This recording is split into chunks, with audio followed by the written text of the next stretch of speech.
Hello, everybody. I'm Mehmet Demirezan. This is a joint presentation by Arzu Umar Osman. We are both from Hacettepe University.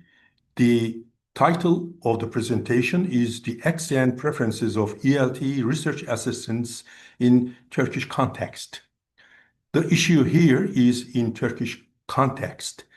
We had about 35 research assistants' responses in this study, and then we analyze them in relation to the accent preferences of them, because ELT research assistants in hopeful conditions are or will be our future professors of ELT.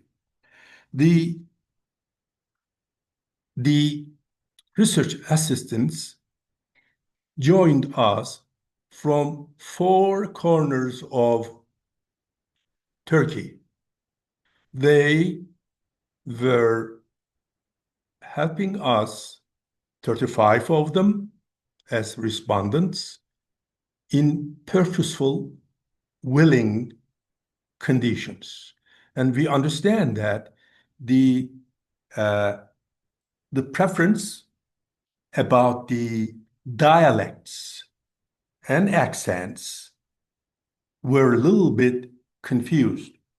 We made a difference between accent and dialect.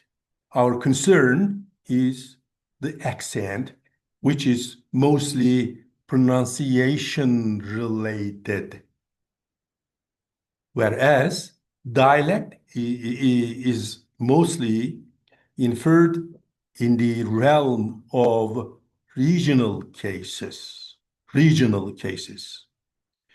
To put it in a nutshell, Turkish research assistants are here with their preferences, and as you will see little moments later, they have American accent in the first place, British accent in the second place. And then, of course, there are other accents, and we will give their numbers and percentages to you. Now, I leave the stage to research assistant Arzu Musman from Hacettepe University. Go ahead, Arzu. This stage is yours.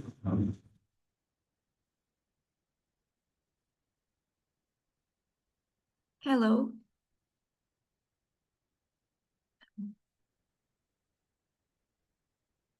English is the most widely used official language with over 160 different accents worldwide.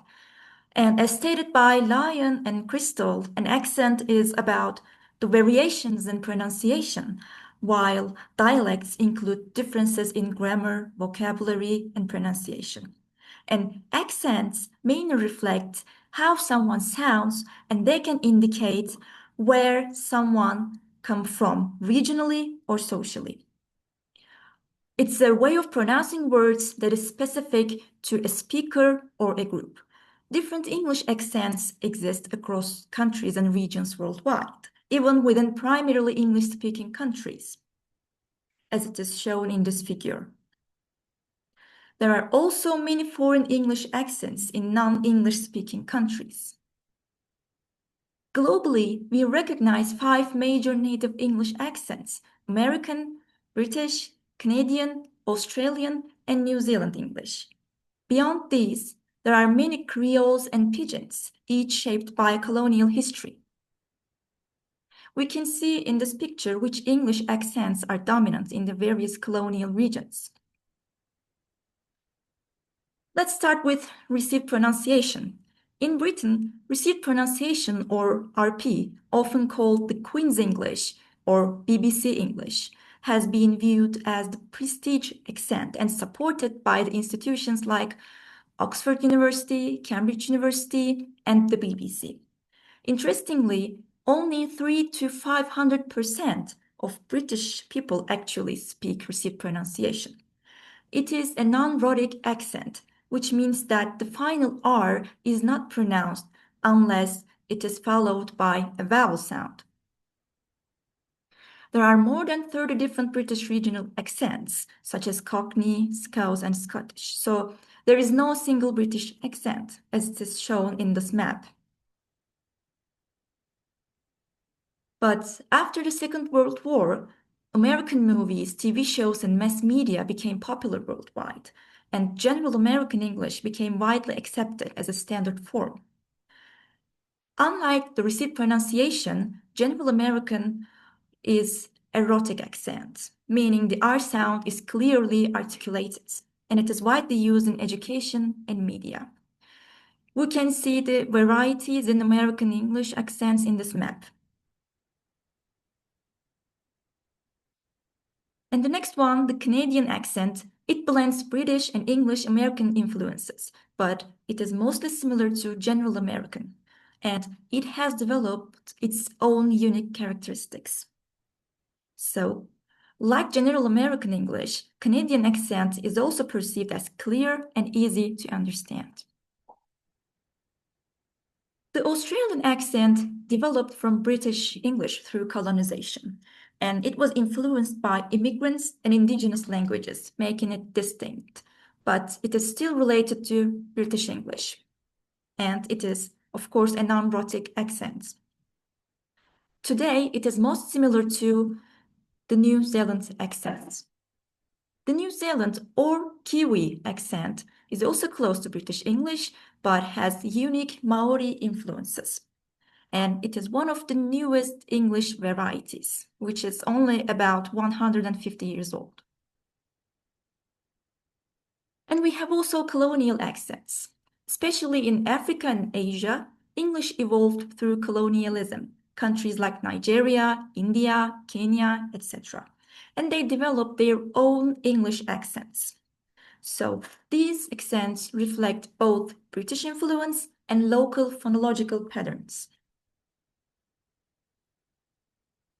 Indian English, it's influenced by over 300 local languages, and it has become a distinct variety. It carries both British linguistic traits and local pronunciation patterns. So, having introduced the common English accents, it is important to review the literature on how EFL learners perceive and prefer these accents. Previous studies show most EFL learners prefer native-like accents.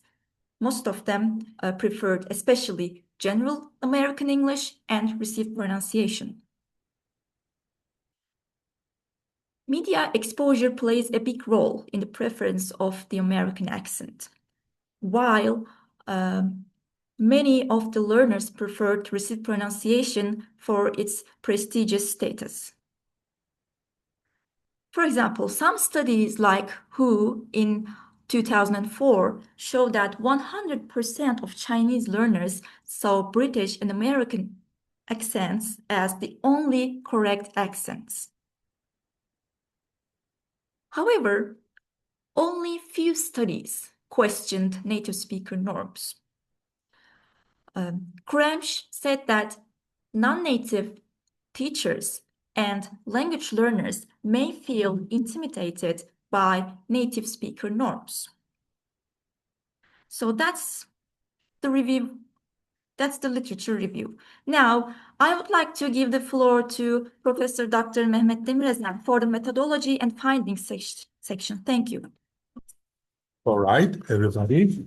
Now, we have, as I said before, 160 different accents in the world. English accents, 160. Let me repeat myself. Wow, you may say. Well, actually, only 5 among them are very practically used, while the others are used still today in the world, in trade, in commercial purposes, altogether. Now, which dialect, which accent is preferred mostly by Turkish research assistants? 35 of them. And in the light of the background information given by Arzu Umar Osman, we designed the following research questions. Number one, what is the percentage of awareness of English accent by Turkish ELT research assistants? Number two, what's the most favored English accent by Turkish ELT research assistants? Number three, which one of the accents is the least pleasing or annoying accent? Number four, which accent type is the most skill promoting accent for Turkish ELT research students? I mean, when they teach, we teach, and research assistants have no case to teach at the moment, but they will be teaching quite soon, and they have to develop their skills. So, skill promoting accent in this respect. Which one is that? Number five, fifth research question, which accent type is the most difficult, easy one for them? And six, what is the order of noticing pronunciation differences through accent by Turkish ELT research assistants? I mean, if they stick to one dialect, do they know the second dialect, very common dialect, let's say American accent versus British accent, which is the common case in this respect? Participants were 35 female and male participants. 25 of them were female and 10 of them were male. These assistants are from government and private universities. I mean, by private, I mean foundation universities. All right. We did not take the age factor into consideration. Let's take a look at the first research question. What is the percentage of awareness of English accent by Turkish ELT research assistants? The results of the descriptive statistics showed that most of the students, I mean research assistants, 57.1% were aware of their accent type. So in this respect, we believe in their honesty that we can't measure here the real case, but this is their statement. 57 of them said that they are aware of their accent type. So we understand there are some other differences between state and private universities. Research question 2. What is the most favored English accent by Turkish ELT research assistants? This is the heart of the matter. Which one is mostly preferred by 35 assistants? Our statistics, descriptive statistics, indicated that 88.6% of our participants favored the North American accent, while 11.4% of them preferred British English. There are also a little bit differences between private universities, foundation universities, and state universities. The research question, third research question, which of the accents is the least pleasing, annoying accent for Turkish ELT research assistants? The results indicated that the New Zealand English, 54.3%, was the most annoying accent among the participants, followed by British English, 20%, Australian English accent, 20%. Male and female cases are over there. They don't change this structure. So here, New Zealand English, which is an offspring of British English, because most probably none of the participants had been to perhaps to New Zealand, but from their texts, from the YouTube and other cases, they watched New Zealand English, and 54.3% of them marked New Zealand English as the first annoying accent, while British and Australian Englishes had 20%. The fourth research question is the most skill promoting accent for Turkish ELT research assistants. Strangely enough, the results of the descriptive statistics showed that British English accent, 60%, appeared to be the most skill promoting accent, followed by the North American English accent, 37.1. This is strange. They prefer, they prefer, uh, yeah, they prefer, 57%, one of them prefer American accent, but just 60 of them, of the participants, prefer British English as a skill promoting accent. This was a big controversy and surprise for us.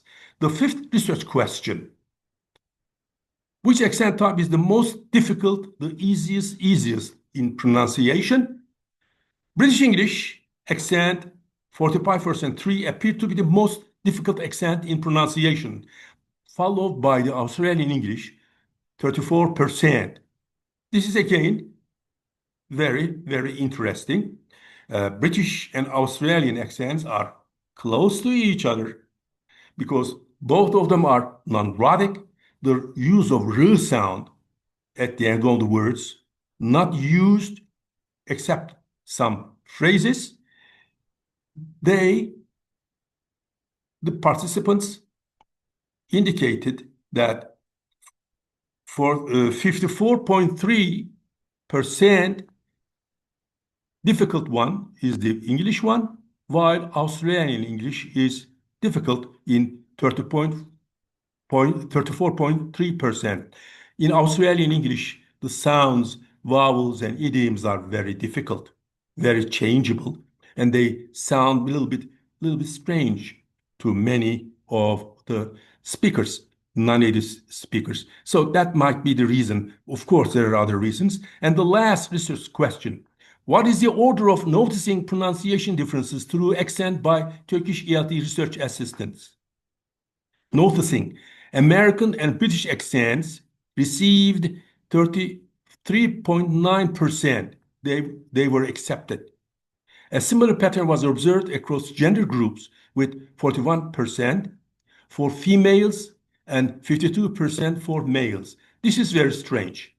Additionally, participants from State University reported a high index of detecting pronunciation differences through the altogether North American English, British English, Canadian English, Australian English percent in terms of 51%.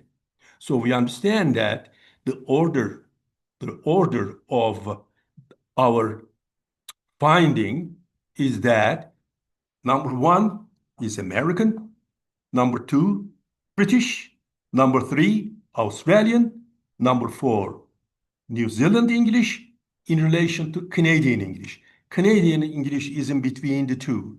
Canadian English is close to American English because this country has got national borders with America. So what? We understand that a great majority of Turkish research assistants seem to favor native-like English pronunciation standards in their teaching and learning. We understand that native-like teaching is not easy. You must, as a professional, you must develop yourself. We understand that this is an interesting situation. And all of the research questions indicate that English is number one in Turkey, and once again, North American English, British English, Canadian English, Australian English, New Zealand English, they are ordered by 51% of, not 55.9% of the students and learners. So we understand that, my dear friends. English today is spoken by millions of people. GlobELT comments saying that there's not a single correct accent of English. English language does not belong to these 5 countries. This language is the language of the world called lingua franca. So we understand that actually no single objectively best accent exists in the world. But American English is preferred at the most by our research assistants. This way, we understand that sticking to one dialect is always good, provided that you learn the closest accents differences. Let's say American English is most preferred, but you must also learn the differences in relation to British English. In this way, the learners, our students at the primary, secondary, high schools, at the prep schools, or all of the other scholars will understand each other in the same correction. Our references are here. And this is the end. We understand that 35 Turkish research assistants from the four corners of Turkey, they prefer number one, American accent, and number two, British accent, because these are the most available ones in the whole world. Thank you for listening.